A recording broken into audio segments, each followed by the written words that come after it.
for three. Good! Boston has consumed the latter part of this offseason, and by translation, they sort of consumed this channel.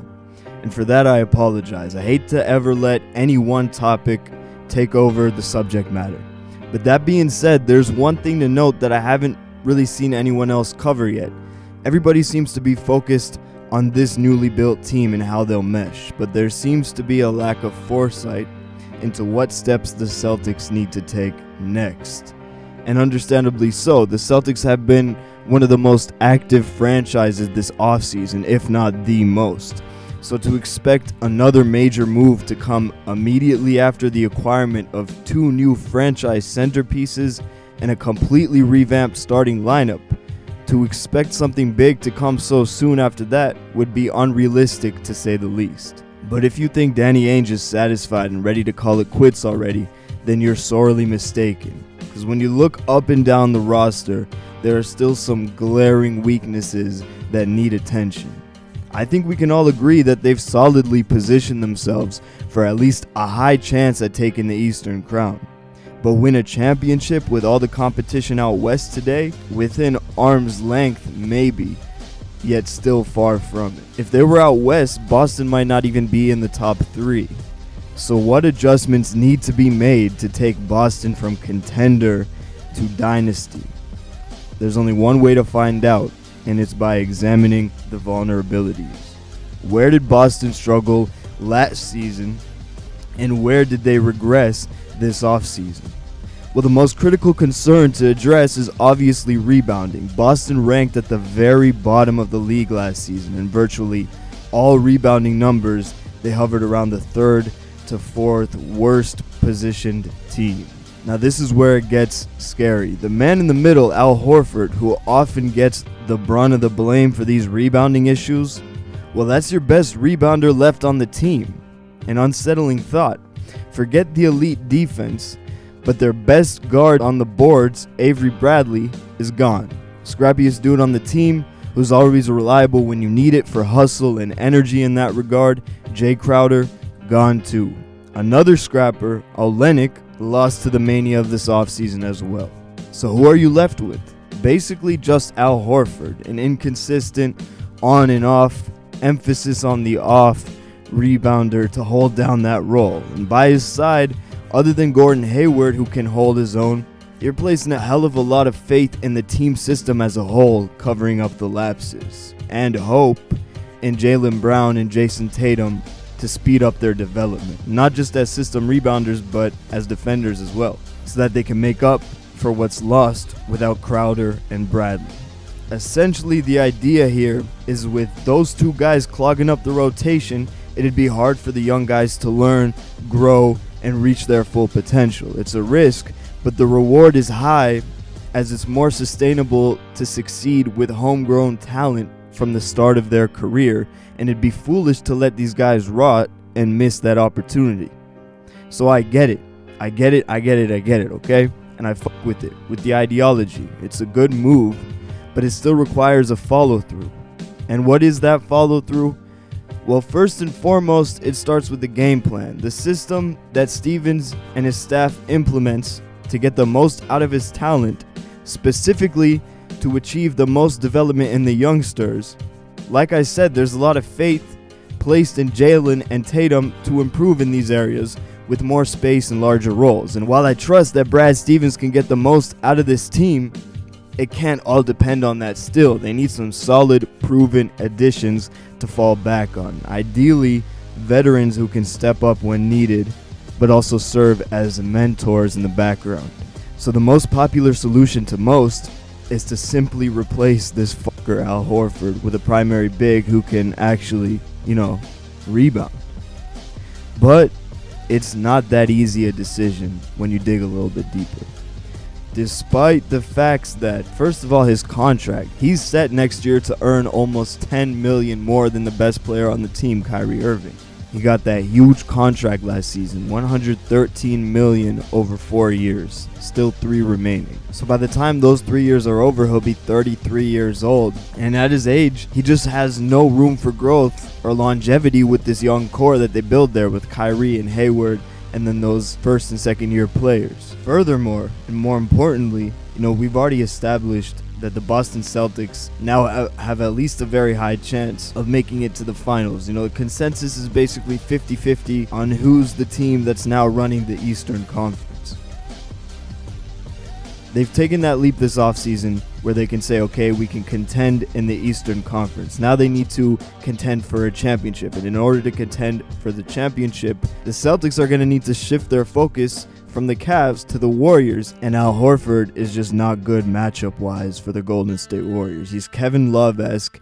He's very talented inside in the post, but he spends too much time behind the three-point arc. And a slow big man who's not going to be able to keep up with small ball on defense, and then on offense overshoots, is not good against the Golden State Warriors. We've seen that with Kevin Love. So, of course, yes, there's the rebounding issue, but it doesn't stop there. The rebounding issue is huge because it's something they're going to need to improve to be able to match up against all teams in the NBA. Rebounding is always important, but specifically for matching up against the Golden State Warriors, there are also some other real issues with keeping Al Horford and with the changes that they made this offseason. Obviously, they improved, but they lost Jay Crowder, who was essentially their poor man's Draymond.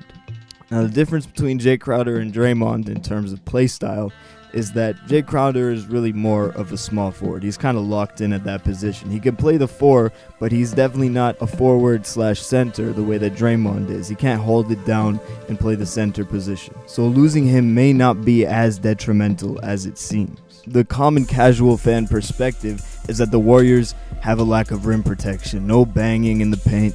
However, with Zaza and KD now, Bogut and Azili in previous years, in addition to Draymond, that's all but true.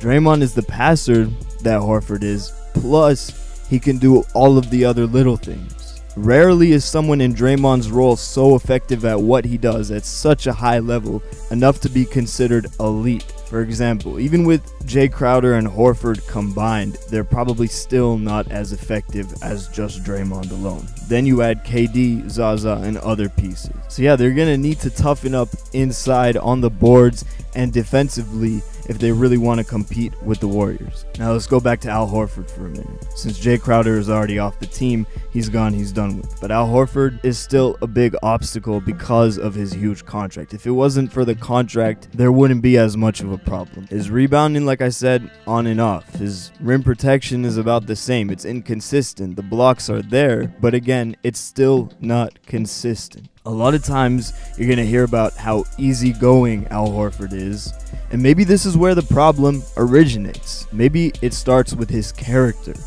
Maybe there's a connection between that and his defensive and rebounding problems and his occasional passiveness, his lack of a competitive edge. He's a good role model, but he's a bad vocal leader. Perhaps even his passiveness comes from Atlanta, from all those years stuck and trapped in mediocrity. And it is possible that he has a rejuvenation period this year where he's hyped enough to go after it in his last 3 to 4 real competitive seasons. But given the fact that he is this late in his career, rarely do we see this significant of a change in a player's character and demeanor this late in the career. The most likely scenario is that Al Horford just is what he is. And I know I'm noting just weakness after weakness after weakness, all the cons that are associated with Al Horford, but truthfully, Horford has been a positive fit for that team.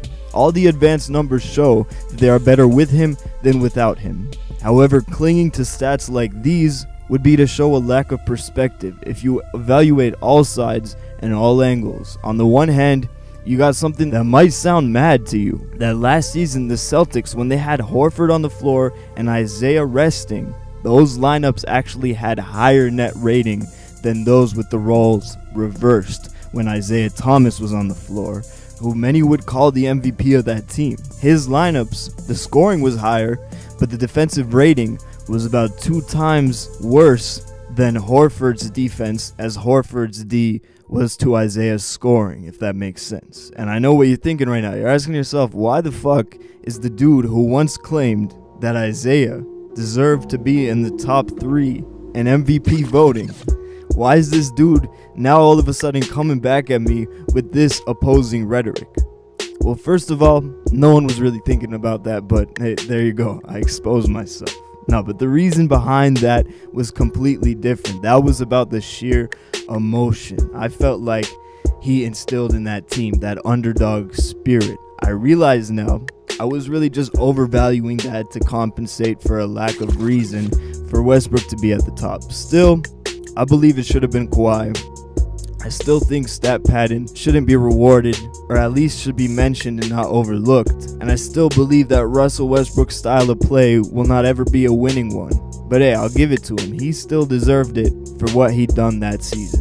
That shit's already a historic season, winning or not, MVP or not. What bothered me was the bandwagon that kind of jumped behind him and forgot about everyone else in the league, basically. You know, everyone that was actually winning games.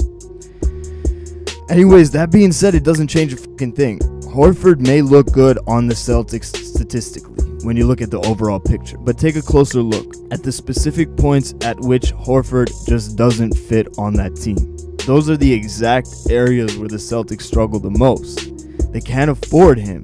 They could, by all means, use him and see success, but not on that ridiculous contract, and not when the team already lacks rebounding, already lacks 4s and 5s that can bang with the elite inside forces of the league. That starting role, and more importantly, that money, has to be expended on someone else. So who is that someone? That's the question most of you watching probably came to hear. And if you've been listening, we've already painted a pretty good picture of a few traits that player would have to possess. With Horford, the main thing you sacrifice is his effectiveness on the offensive end and really pure skill, because he can do a lot of everything. The only problem is the mental aspect. Getting stuck jacking up too many threes and being passive from time to time. But he can do pretty much everything on the offensive end. And the most important thing that they'd miss without Horford is his passing ability. But now let's think about that for a second. Because with the change between Isaiah and Kyrie Irving, that's pretty much a lateral move in terms of playmaking ability. And they added Gordon Hayward, who's a pretty serviceable playmaker and passer for a guy his position. And the one other important thing that you lose without Horford is the solid leadership that the Boston Celtics need. Like I said, he's not a vocal leader, but he's a quiet one. He sets the tone and the team follows in line behind him. However, you compare these strengths and these weaknesses to the team and what they need, and then you consider all that with his contract, getting paid like $27 million next season, it's just not worth it in my opinion.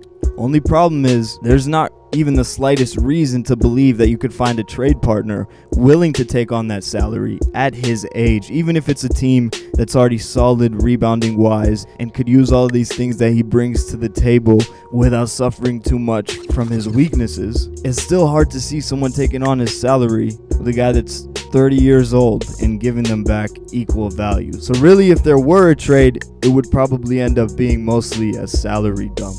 Maybe a couple small assets, but in reality, it opened them up to sign someone in free agency or something like that.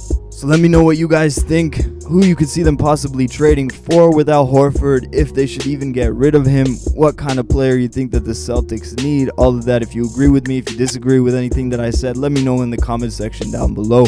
Hope you guys enjoyed the video. I have lots and lots and lots of content planned to be bringing you guys this next week, so stay tuned. Make sure notifications are on. Subscribe if you're new. Clay Allen, stay ballin', signing off. Peace.